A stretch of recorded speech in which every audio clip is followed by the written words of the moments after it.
Halo teman-teman semua, selamat datang di channel Story 3M, di mana kita kali ini akan menceritakan alur cerita dari manhwa yang berjudul Make This Male Magician. Baiklah, langsung saja kita masuk ke dalam alur ceritanya. Merasakan kekuatan serangan yang sangat nostalgia, King Rang jadinya menanyakan apakah Luin adalah Draka karena dirinya sudah menunggunya sangat lama. Para murid yang mendengar King Ram memanggil nama Draka pada Luin membuat mereka berpikir jika King Ram sedang salah menyebut nama seseorang. Luin sendiri sangat terkejut karena King Ram mengetahui soal Draka, padahal selama 2 bulan dirinya mencarinya di dalam semua buku. Ia tidak pernah menemukan jejak Draka sama sekali. Luin menanyakan apakah King Ram mengetahui soal Draka, dan King Ram mengiyakan bahkan dirinya mengenalnya sejak lama. Luin mengatakan jika King Ram tidak keberatan, dirinya ingin mengetahui soal Draka sebanyak yang King Ram ketahui. King Ram sendiri tidak masalah dengan itu, tapi ia tidak menyangka jika dirinya akan bertemu dengan inkarnasi Draka di akademi. King Ram menanyakan apakah namanya tadi adalah Luin, dan King Ram mengatakan jika dirinya akan terus mengingat Luin. Tapi karena ada terlalu banyak telinga yang mendengar, King Ram akan menceritakan soal Draka lain kali pada Luin ketika mereka bertemu kembali. Ketika King Ram akan pergi, pengawas ujian meminta agar King Ram memberikan skor sihir pada Luin untuk digunakan dalam ujian. King Ram mengatakan jika evaluasinya cukup sampai di sini, karena sihir Luin bukanlah sesuatu yang bisa dirinya nilai, dan pengawas menanyakan apa maksudnya itu. Pengawas kemudian mengatakan jika King Ram harus melakukan evaluasi akademi apapun yang terjadi, karena kontrak itu harus dijaga selama 500 tahun setelah kematian Archmage Froyan Ignat. King Ram yang marah mengatakan jika pengawas terlalu berani membawa peraturan akademi padanya, karena selama ini dirinya tidak pernah mengevaluasi seorang penyihir yang kompeten.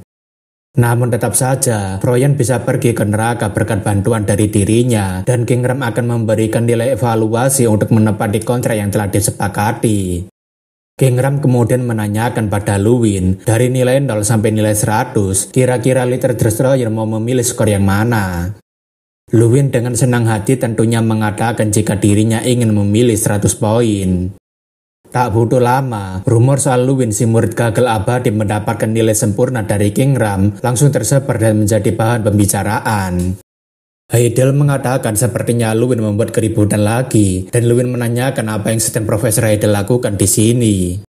Heidel mengatakan jika kabar soal Luin mendapatkan nilai 100 dari King Ram langsung menyebar ke kantor dekan, karena dekan sendiri belum pernah mendengar kejadian seperti ini sebelumnya. Karena dekan yang terkesan dengan Luin, dekan ingin memberikan hadiah pada Luin, dan Heidel memberikan sebuah gulungan. Luin menanyakan apa yang dimaksud dengan artefak room di dalam kertas ini, dan Heidel mengatakan jika ia akan menjelaskannya sambil berjalan. Setelah mengikuti Heidel berjalan di sekitar akademi, Luin diajak untuk mendatangi sebuah jalan rahasia yang ada di akademi. Luin mengatakan jika dirinya baru tahu ada tempat seperti ini, dan Heidel mengatakan tentu saja karena hanya tempat ini yang tidak boleh dimasuki di akademi. Jika ini adalah tempat yang tidak dibolehkan siapapun untuk masuk, Luin jadi berpikir kenapa Heidel malah membawanya kemari. Heidel mengatakan jika pintu ini adalah jalan masuk ke ruangan artefak, dan Heidel hanya bisa mengantar Luin sampai di sini saja. Luin menanyakan apakah itu artinya dirinya hanya akan masuk seorang diri, dan Heidel mengiyakan serta dirinya akan menunggu Luin di sini sampai dia keluar. Luin tidak tahu apa yang sebenarnya sedang terjadi, tapi karena Profesor Heidel mengatakan jika ini adalah hadiah dari dekan, maka dirinya akan masuk saja. Sekarang kita masuk ke dalam ruangan artefak, di mana terlihat banyak sekali barang berharga yang tersimpan di dalamnya, dan Luin sendiri jadi terkejut dengan kemegahan ruangan ini. Ada begitu banyak artefak yang hanya pernah Luin dengar, dan ia menduga bahwa ini adalah gudang sihir milik Archmage Froyan Ignat. Seseorang kemudian mengatakan jika bocah ini sepertinya sedang tersesat, dan Luin jadinya terkejut karena ada suara orang lain. King Ram mengatakan sepertinya Luin tidak tahu seberapa besar tempat ini, tapi Luin jadinya lebih terkejut karena King Ram ada di ruangan ini dan tidak menjadi batu. King Ram tahu jika Luin sedang kebingungan kenapa dirinya tidak menjadi batu, dan King Ram memberitahu jika tempat ini adalah satu-satunya tempat yang memperbolehkannya memakai tubuh aslinya sendiri. Selain itu, berkat mana kuno yang memenuhi ruangan artefak, King Ram bisa berada pada tubuh aslinya dan tidak menjadi batu lagi. Luwin jadinya paham alasan King Ram berubah menjadi ogre lagi, dan Luwin menanyakan apa maksud King Ram jika dirinya tidak mengetahui nilainya sendiri. King Ram mengatakan tidak ada maksud apapun, karena Luwin memang tidak mengetahui nilai dirinya sendiri dengan benar sampai sekarang. King Ram bahkan menyinggung jika Luwin masih belum bisa memaksimalkan kekuatan artefak yang sebenarnya, yaitu player, karena Draka dulu juga menggunakannya, dan itu membuat Luwin jadinya terkejut karena King Ram tahu soal player. King Ram mengatakan jika itu adalah artefak langka yang sangat berbeda dengan artefak lainnya, dan King Ram menanyakan bagaimana Luwin bisa mendapatkannya, serta apa hubungan Luwin dengan Draka. Luwin mengatakan jika sebenarnya dirinya juga penasaran dengan hal itu, dan dirinya juga menanyakan siapa itu Draka sebenarnya. King Ram mengatakan jika sosok Draka yang sebenarnya ingin Luwin ketahui adalah seekor makhluk yang ingin menjadi dewa dengan menggunakan kekuatannya yang sangat kuat. Suatu hari, Draka pergi mengunjungi suku Skypack yang dimana dulu King Ram tinggali, tapi Draka dulunya sangat kecil dan pendek sampai sulit untuk dilihat. Meskipun begitu, kekuatan Draka sangatlah besar yang bahkan suku Skypack tidak bisa melawannya. Lebih gilanya, Draka menjadi lebih kuat setiap harinya, jadi meskipun dikepung oleh banyak ogre, Draka masih tidak terkalahkan. Karena Draka yang begitu kuat, para ogre menghormatinya dan Draka juga hidup bersama dengan mereka, seolah-olah dia adalah bagian dari suku mereka. Pada saat itu, King Ram adalah penerus kepala suku ogre dan Draka mengajarinya bahasa serta sihir selama hampir 100 tahun. Luwin yang sangat terkejut tentunya menanyakan bagaimana bisa seorang manusia hidup selama 100 tahun karena tidak mungkin manusia bisa hidup selama itu. King Ram mengatakan jika itu bisa dilakukan karena sedari awal Draka bukanlah manusia tetapi identitas yang sebenarnya dari Draka adalah Black Dragon yang bernama Drakagonia. Luwin jadinya terkejut karena naga ternyata beneran ada, dan King Ram mengiyakan apalagi naga adalah asal muasal dari segala jenis sihir. Luwin tentu saja pernah mendengarnya, tapi itu seperti cuma klaim saja, jadi ia mengira bahwa semua itu hanyalah legenda semata. King Ram kemudian memberitahu jika Draka sebenarnya tidak bisa menggunakan sihir seperti para naga lainnya. Itulah kenapa Draka menciptakan gaya bertarungnya sendiri seperti yang pernah Luwin lakukan, yaitu dengan cara sihir yang diletakkan pada tangan dan kakinya. Luwin jadinya mengerti jika Draka dulunya pasti juga dikucilkan sama seperti dirinya, jadi Draka menciptakan gaya bertarungnya dengan memaksimalkan potensinya. King Ram mengatakan jika Draka sendiri menciptakan kemampuan bertarungnya yang hanya bisa dirinya sendiri gunakan. Dengan kekuatan sebesar itu, Draka menjadi lebih kuat dibandingkan dengan semua makhluk yang ada di dunia ini. Akan tetapi dia belum puas dengan itu dan mengembangkan kekuatannya secara tidak terbatas hingga pada akhirnya dia menghancurkan semuanya, termasuk dengan menghancurkan dirinya sendiri. Mendengar jika Draka sampai menghancurkan dirinya sendiri, ia paham jika itulah alasan kenapa Draka dijuluki sebagai Destroyer of War, dan Luwin tidak bisa membayangkan betapa kuatnya Draka hingga bisa menghancurkan dunia. Setelah mendengarkan cerita dari King Ram dan memahami apa yang sebenarnya terjadi pada Draka, Luwin mendapatkan sebuah title sebagai Ogre Friend. Luwin sendiri terkejut karena dirinya tidak menyangka akan mendapatkan hadiah secara tiba-tiba, dan ini lebih baik daripada tidak mendapatkan apapun. Selain itu, Luwin juga mendapatkan skill aktif yaitu Ogre Fury, di mana ia bisa meminjam kekuatan dari ogre yang marah dan menjadi sangat kuat selama 30 detik. Tidak hanya itu, Luwin juga tiba-tiba mendapatkan sebuah bola yang bernama Strang, The Incarnation of Power. King Ram merasa jika Luwin mendapatkan hadiah dari quest karena dulu ia sering melihat Draka berbicara sendiri sambil melihat ruangan kosong. Luwin menanyakan apakah King Ram tahu soal benda yang baru saja dirinya dapatkan, dan King Ram merasa jika benda ini adalah Strang. Luwin menanyakan lagi apakah King Ram tahu kegunaan item ini, tapi King Ram mengatakan jika benda itu bukanlah item melainkan inkarnasi. King Ram mengatakan Strang selalu berada di sisi Draka, jadi King Ram tidak mungkin tidak mengenalinya, dan sepertinya Draka telah menyegel Strang pada Spirit Stone ketika dia mati. Meskipun dijuluki sebagai spirit, tapi Strang berbeda dengan spirit biasa karena dia adalah inkarnasi kekuatan. Strang juga memiliki temperamen yang buruk dan selalu meminta kekuatan tidak terbatas pada Draka setiap harinya. Tapi jika Luwin bisa memenuhinya, Strang akan memberikan kekuatan tak terbatas padanya. Luwin menanyakan apakah suatu inkarnasi akan terlahir dari batu ini, dan King Ram mengiyakan jadi Luwin tidak perlu khawatir. Tapi tak berselang lama, batu itu mulai menetas dan Luwin jadinya penasaran seperti apa bentuk Strang. Setelah batunya pecah, Luwin sangat terkejut karena tidak seperti ekspektasinya, karena rupanya yang keluar dari batu itu adalah seekor bayi beruang. Baru saja terbangun dan disebut sebagai seekor beruang, Strang tentunya langsung kesal pada seseorang yang kurang ajar karena telah memanggilnya sebagai seekor beruang. Mendengar jika beruang itu bisa berbicara, Luwin jadinya semakin penasaran dengan beruang itu dan dia menanyakan bagaimana bisa seekor beruang berbicara. Strang yang sangat kesal tentunya langsung melontarkan kata-kata kasar dan ia ingin agar Luwin segera berhenti memperlakukannya seperti beruang. Strang mengatakan pada Luwin untuk segera berhenti memanggilnya beruang karena dirinya bukanlah seekor beruang, tapi Luwin berpikir jika dia ini memang terlihat seperti beruang. Luwin menanyakan kenapa seekor beruang bisa berbicara, dan Strang balik menanyakan kenapa dia malah membandingkannya dengan makhluk rendahan seperti itu. Karena Strang tidak mau dipanggil beruang, Luwin menanyakan makhluk apa sebenarnya Strang ini yang memiliki bentuk seperti beruang. Strang kemudian memberitahu jika dirinya ini adalah seorang inkarnasi kekuatan dan dirinya bisa berubah menjadi apapun yang dirinya inginkan. Jika Luwin tidak percaya, Strang bisa menunjukkan pada Luwin langsung dan sebaiknya Luwin jangan terkejut. Namun setelah mengerahkan kekuatannya untuk berubah, Strang rupanya tidak mendapatkan perubahan apapun. Strang tentunya sangat terkejut karena semua kekuatannya tiba-tiba menghilang entah kemana dan Luwin menanyakan apa yang sedang dia lakukan. Strang mengatakan jika ini pasti akibat dari dirinya terlahir kembali dengan perut yang kosong dan ia ingin agar Luwin memberikannya makanan, tapi Luwin mengatakan ia tidak tahu apa yang dia makan. Strang tentunya terkejut karena masternya tidak bisa memberikannya makanan dan ia sangat sedih karena masternya begitu lemah, tapi Luwin menanyakan kenapa Strang memanggilnya master. Strang mengatakan lupakan saja karena ia ingin tidur dan hanya ingin dibangunkan jika ada makanan, tapi itu membuat Luwin jadinya bingung harus bagaimana.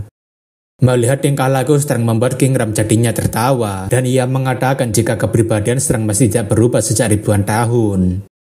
King Ram juga mengatakan ketika dirinya melihat Strang bersama dengan Luwin, ia jadinya teringat akan pertemuan dirinya dengan Draka di masa lalu. Waktu itu, King Ram pertama kali melihat Draka bersama dengan Strang yang sedang berkelana dan menghampiri kampung halamannya di Skypack. King Ram menanyakan apa yang akan dilakukan oleh si Little Destroyer yang membawa wasiat Draka dan Luwin menanyakan tentang apa. King Ram bermaksud menanyakan mau digunakan untuk apa kekuatan yang didapatkan oleh Luwin, mengingat kekuatan itu mungkin bisa memakan Luwin hidup-hidup. Luwin mengingat alasan kenapa ia menginginkan kekuatan adalah untuk melindungi kerabatnya dari demon dan membangkitkan nama keluarga Ardell serta membuktikan namanya pada mereka yang menghina dirinya. Ada banyak hal yang harus Luwin lindungi dan Luwin tidak bisa membuang kesempatan ini, jadi ia rasa jika alasan ini sudah cukup. Luwin kemudian mengatakan pada King Ram jika ia akan hidup atas kehendaknya sendiri, demi keluarganya, kerabatnya, dan juga untuk melindungi wilayahnya sendiri. King Ram merasa jika jawaban Luwin tidaklah buruk dan dirinya menantikan masa depan yang akan Luwin bawa dengan kekuatan itu. Setelah bertemu dengan King Ram, Luwin mendapatkan sebuah petunjuk tentang Draka dan hari-harinya tetap dimulai dengan sebuah quest. Meski begitu ada satu hal yang berubah. Luwin menanyakan apakah Strang tidak mau bangun untuk makan dan Strang langsung bangun ketika Luwin membicarakan soal makanan. Setiap harinya, Luwin sekarang ada jadwal tambahan di mana ia harus memberikan makanan pada Strang setiap kali ia menyelesaikan questnya. Luwin sendiri berpikir jika Strang adalah penggila makanan dan ia memiliki nafsu makan yang sangat banyak. Makanan yang dimaksud sendiri adalah kekuatan yang Luwin dapatkan dari quest dan Strang memakan kekuatan itu untuk mengisi perutnya. Bukan berarti merugi, Luwin juga mendapatkan dampak positif karena skill companion dari Strang dapat mempercepat perkembangannya. Luwin menanyakan apakah Strang bisa memberikannya tambahan 100 strength setiap kali dia bertambah kuat, dan Strang mengiyakan karena setelah dirinya memasuki 2 star, dirinya bisa memberikannya 200 poin, begitu juga seterusnya. Sebelum tersegel, Strang pernah melebihi 31 star, yang berarti 3100 strength, dan Luwin jadinya penasaran seberapa kuat Draka, karena dirinya yang belum mencapai 100 saja sudah menjadi cukup kuat. Luwin menanyakan bagaimana cara Draka bisa mencapai level segitu, dan ia menanyakan apakah ada cara cepat untuk menumbuhkan strength selain dari quest. Strang tentunya menjadi sombong karena dirinya lah yang mengetahuinya, dan dia menyuruh Luwin untuk mengambilkannya segelas air minum sebelum memberitahukannya. Luwin yang kesal tentunya mengatakan jika ia tidak akan peduli lagi jika Strang kelaparan nantinya, dan Strang kemudian memberitahu Luwin. Ada banyak cara untuk menjadi lebih kuat, contohnya dengan mencoba quest dengan kesulitan yang lebih tinggi untuk mendapatkan hadiah yang lebih bagus. Jika tidak, mungkin Luwin bisa membuat sebuah item yang memberikannya strength atau menemukan sebuah artefak yang berhubungan dengan kekuatan. Bisa juga seseorang menggunakan rebusan daging ogre dan membuat sebuah elixir untuk menjadi lebih kuat. Namun semua itu tidak akan berlaku untuk Luwin yang merupakan inkarnasi Draka, dan Luwin menanyakan memangnya kenapa. Strang memberitahu jika setidaknya strength Luwin harus melebihi 1000 poin untuk melakukannya, karena tubuh Luwin tidak akan kuat menahan kekuatan yang akan terus tumbuh secara drastis. Luwin baru sadar jika ini barulah awal dari perjalanannya, padahal dirinya merasa sudah semakin kuat dan dirinya berencana untuk menaikkan strength-nya lebih dari 100 terlebih dulu. Setelah itu, Luwin terus-terusan melanjutkan pelatihannya yang selama ini dia lakukan setiap hari untuk meningkatkan strength-nya. Ketika strength Luwin sudah mencapai angka 930 poin, ujian ketiga Akademi Sihir yaitu kombat sungguhan akhirnya dimulai.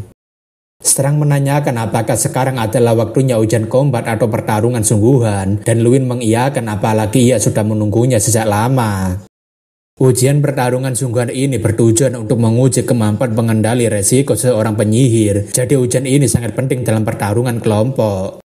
Biasanya seorang penyihir akan menyerang dari barisan paling belakang, jadi ada kemungkinan sihir yang mereka gunakan akan mengenai sekutu dan mengacaukan formasinya.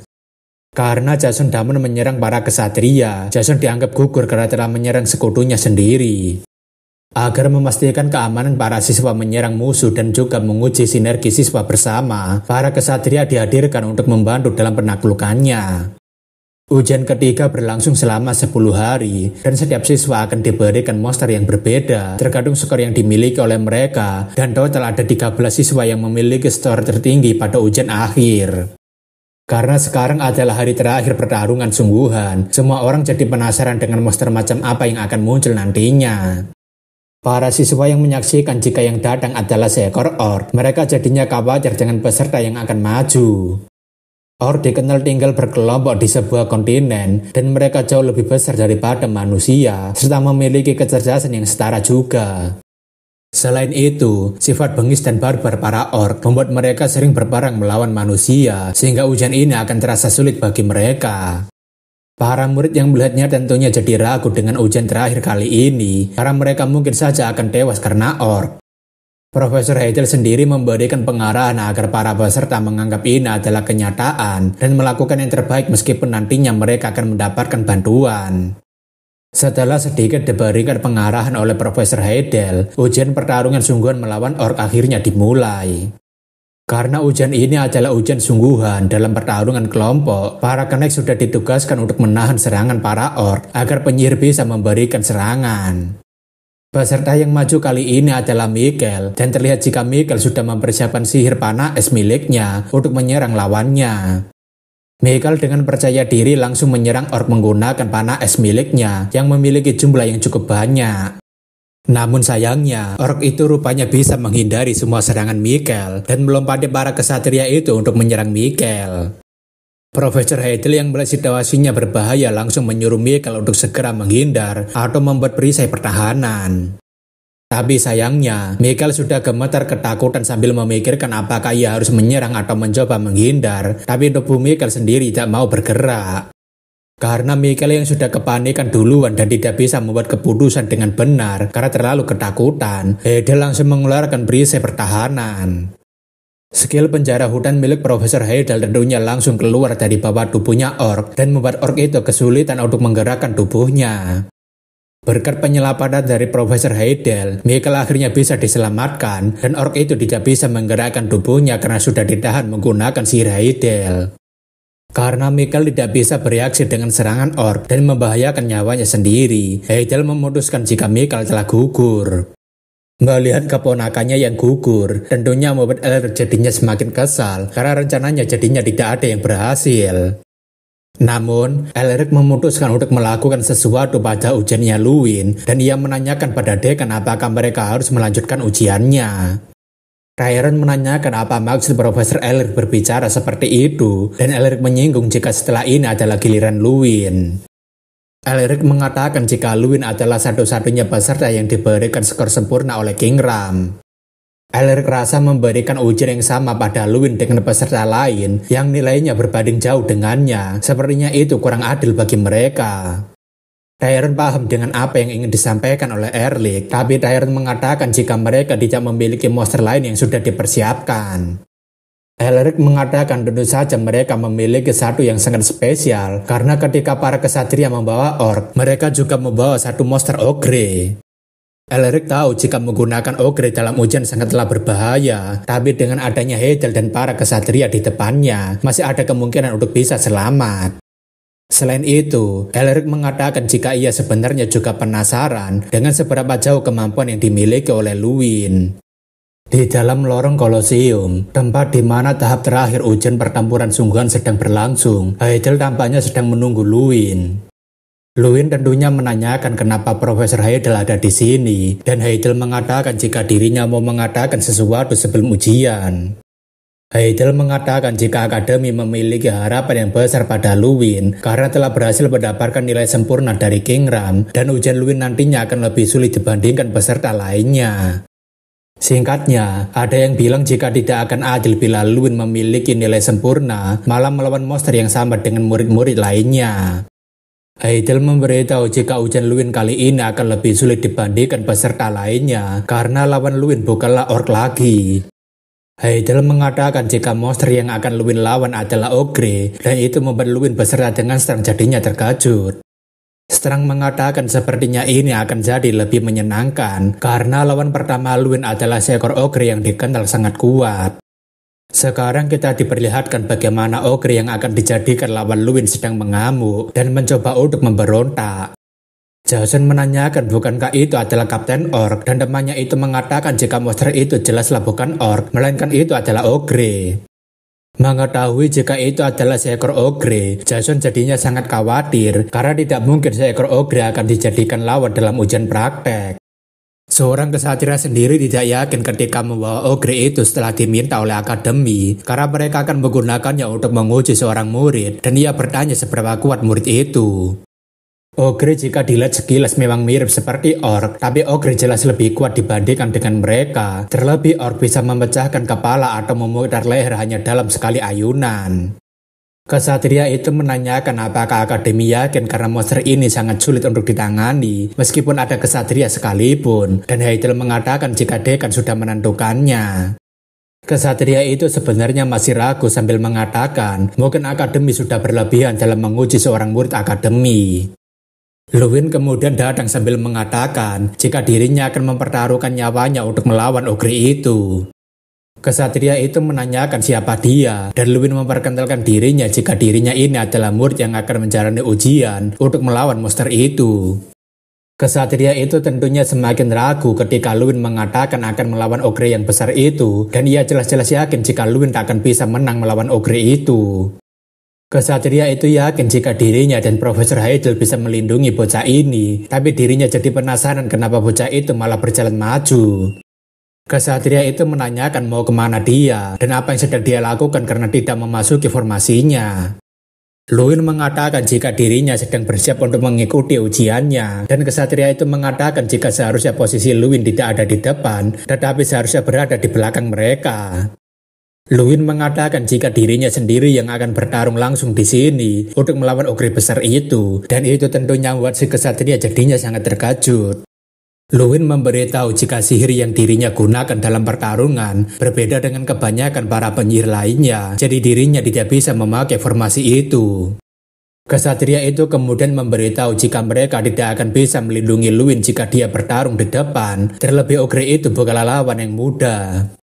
Luwin mengatakan jika dirinya sudah tahu hal itu, dan kesatria menanyakan kenapa Luwin masih keras kepala sampai mempertaruhkan nyawanya seperti itu. Sembari melemparkan jubahnya, Luwin berjalan pergi sambil mengatakan jika dirinya sudah putus asa dengan semua ini. Namun, kesatria itu sendiri tidak bisa merasakan kekuatan di dalam diri Luwin, dan ia mulai berpikir mungkin saja Luwin memang berbeda dengan yang lainnya. Profesor Heidel kemudian memberitahu Luwin untuk segera bersiap karena ujiannya akan segera dimulai ketika ia melepaskan rantai yang mengekang ogre itu. Dirasa Luwin sudah bersiap, Heidel kemudian menjentikan jarinya dan borgol yang mengekang ogre itu langsung dilepaskan. Hanya dalam sekejap, ogre yang mengamuk itu langsung berlari mengarah ke arah pasukan Knight dengan kecepatan yang sangat cepat dan berniat untuk menghabisi mereka semua. Luwin sendiri tidak mau kalah dengan ogre itu dan dia langsung menerobos pasukan kesatria karena dia ingin agar dirinya sendiri yang menghadapinya. Kesatria itu tentunya sangat terkejut karena Luwin tiba-tiba maju mengarah langsung ke ogre itu dan dia menanyakan apa yang sedang Luwin lakukan. Kesatria itu berusaha untuk menghentikan Luwin dan ia berpikir apa yang sedang Luwin lakukan, tapi sepertinya Luwin tidak ada rencana untuk berhenti hanya karena disuruh untuk berhenti.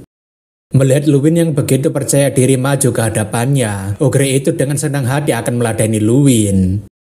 Ogre itu kemudian melancarkan pukulan kuatnya, begitu juga dengan Luwin yang sudah mempersiapkan sihir bola api yang ditanamkan di dalam pukulannya. Pukulan balik Luwin untuk membalas pukulan ogre itu tentunya membuat benturan yang sangat kuat, belum lagi pukulan Luwin seperti setara dengan pukulan ogre itu.